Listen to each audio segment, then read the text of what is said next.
साधारण वाक्य का ट्रांसलेशन करेंगे जो विदाउट टेंसेस है। इसके लिए यदि वाक्य के अंत में है हूँ हो देखेंगे, जैसे कि ये यदि वाक्य के अंत में जो विदाउट टेंसेस है, मतलब जो सेंटेंस टेंस के अंतर्गत नहीं है, उस वाक्य के अंत में है हूँ हो रहे, तो उसका ट्रांसलेट जो है हम लोग ऑक्सिलरी वर्ब के रूप में इज एम आर का यूज करके करेंगे। जैसे आई के साथ लगाएंगे एम, और ही सी इट नेम, और सिंगुलर नंबर के साथ ऑक्सिलरी वर्ब इज यूज करना है, और यू दे वी और प्लुरल नंबर के साथ आर यूज करना है।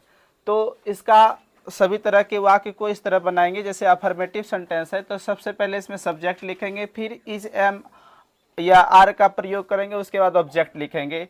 उसके बाद इसका नेगेटिव सेंटेंस आए है हूँ जिसके लास्ट में रहेगा, नेगेटिव सेंटेंस का स्ट्रक्चर ऐसे सब्जेक्ट इज या एम या आर का प्रयोग करके नॉट लगा देंगे सिर्फ इसमें, और ऑब्जेक्ट लिखेंगे।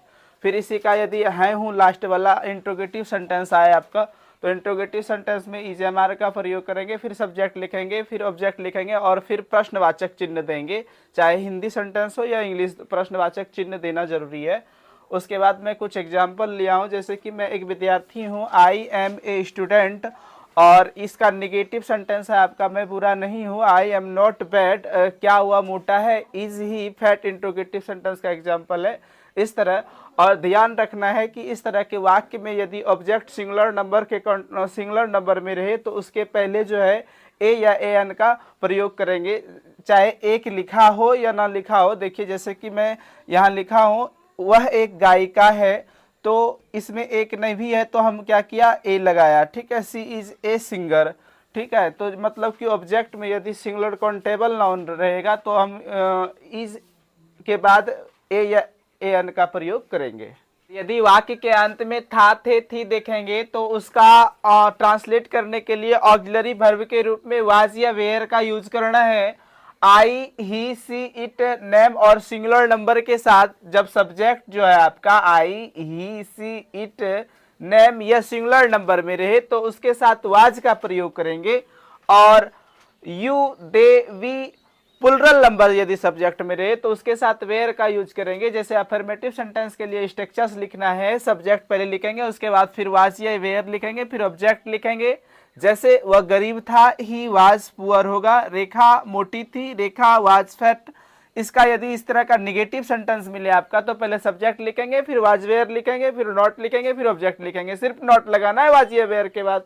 जैसे कि हम लोग भूखे नहीं थे, वी के साथ लगता है वेयर नॉट हंग्री, ठीक है, मैं अनुपस्थित नहीं था, आई वॉज नॉट अब्सेंट। यदि इस तरह का इंट्रोगेटिव सेंटेंस मिले तो वाज वेयर को आगे कर देना, उसके बाद सब्जेक्ट लिखना है, फिर ऑब्जेक्ट लिखना है, और फिर मार्क ऑफ इंट्रोगेशन देना है, प्रश्नवाचक चिन्ह। क्या आप कवि थे, वेयर यू ए पोएट, क्या राम बीमार था, वाज राम इल। और ऑब्जेक्ट में यदि सिंगुलर नंबर में ऑब्जेक्ट सिंगुलर नंबर में रहे तो उसके पहले तो ए या ए एन का प्रयोग करेंगे ही। यदि वाक्य के अंत में गा गे गी देखेंगे तो उसमें जो है उस सेंटेंस को ट्रांसलेट करने के लिए ऑक्सिलरी वर्ब के रूप में शैल बी या विल बी का प्रयोग करेंगे। आई वी के साथ शैल बी का प्रयोग करेंगे, और he she it you they name इत्यादि के साथ विल बी का यूज करेंगे। जैसे इसका अफर्मेटिव सेंटेंस लेंगे तो पहले सब्जेक्ट लिखेंगे, फिर शैल बी या विल बी लिखकर ऑब्जेक्ट लिख देंगे। जैसे रोहित भूखा रहेगा, रोहित विल बी हंगरी लिखेंगे। और यदि इस तरह का निगेटिव सेंटेंस मिले आपको तो सब्जेक्ट शैल बी शैल या विल प्लस नॉट तब भी लगाना है, फिर ऑब्जेक्ट लिखना है। जैसे मैं थका नहीं रहूंगा, आई शैल नॉट बी टायर्ड होंगे।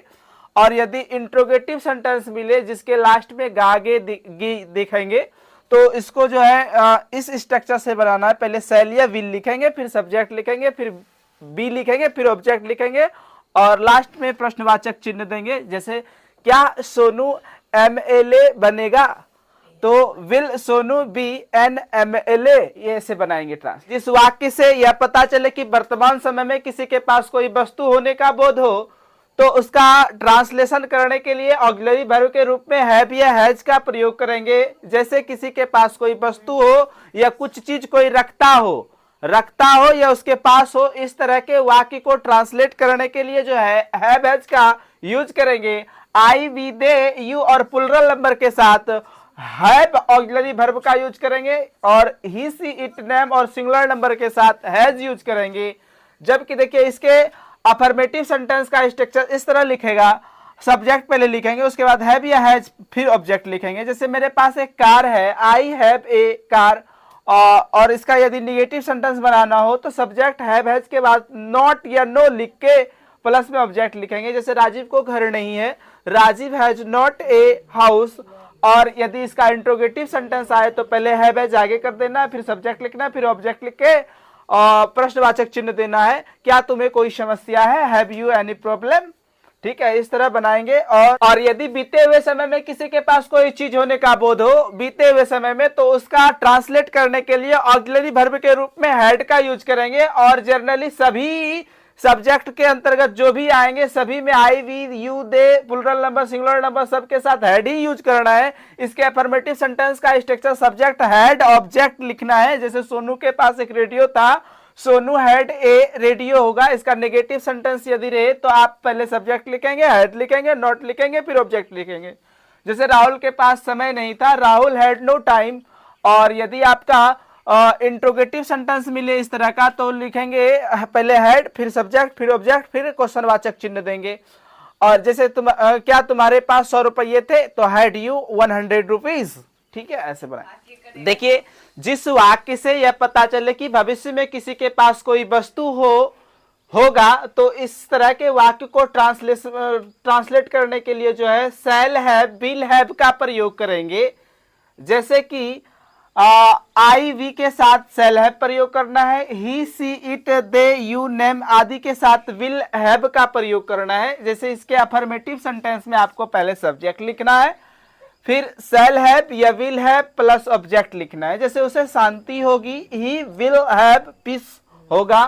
और फिर आपका नेगेटिव सेंटेंस में जो है सब्जेक्ट शैल या विल प्लस नॉट के बाद हैव लगाएंगे, प्लस ऑब्जेक्ट लिखेंगे। तुम्हारे पास कार नहीं होगी, एग्जाम्पल में है you will not have a car. यदि इस तरह के सेंटेंस में इंट्रोगेटिव सेंटेंस मिले तो पहले शैल या विल लिखेंगे, फिर सब्जेक्ट लिखेंगे, फिर हैव लिखेंगे, फिर ऑब्जेक्ट देके प्रश्नवाचक चिन्ह देंगे। क्या पीयूष के पास सुंदर पत्नी होगी, will Piyush have a beautiful wife. देखिए जिस वाक्य के अंत में सकता रहे, मतलब वो जैसे पढ़ सकता है, वह खा सकता है, इस तरह का वाक्य मतलब सकता के अर्थ में ऑक्सिलरी वर्ब कैन या मे का यूज करके उसका ट्रांसलेट करते हैं। देखिए यदि वाक्य से क्षमता, शक्ति, योग्यता का अर्थ प्रदर्शित होता हो तो उसमें कैन लगाएंगे, और यदि अनुमति, संभावना या कामना का भाव व्यक्त होगा तो उसमें मे का यूज करेंगे सकता के अर्थ में। जैसे कि आपका सेंटेंस है मैं उसे हरा सकता हूं, ये क्षमता का बात हो रहा है तो इसमें कैन का यूज हुआ है। जैसे तुम घर जा सकते हो, अनुमति है, ये ऑर्डर दे रहे हैं, ठीक है, तो इसमें मे का प्रयोग करेंगे। कैन और मे का यूज करना है इस हिसाब से कि जब क्षमता, शक्ति, योग्यता की बात आए तो कैन यूज करना है, अनुमति, संभावना या कामना का बात आए तब मे का यूज करना है। तो इसके अफर्मेटिव सेंटेंस में इस तरह बनाएंगे, पहले सब्जेक्ट लिखेंगे, फिर कैन या मे जो लगेगा उसके हिसाब से लगाएंगे, फिर ऑब्जेक्ट लिखेंगे। जैसे मैं उसे हरा सकता हूं, ये हमारी क्षमता है, शक्ति है, तो क्या करेंगे, इसमें कैन यूज करेंगे। आई कैन डिफीट हिम, उसे हरा सकता हूं। और यदि इसका निगेटिव करना है तो कैन के बाद या मे के बाद नॉट सिर्फ यूज कर देना है। इंट्रोगेटिव करना है कैन या मे को आगे कर देना है। ठीक है, इस तरह बनाएंगे।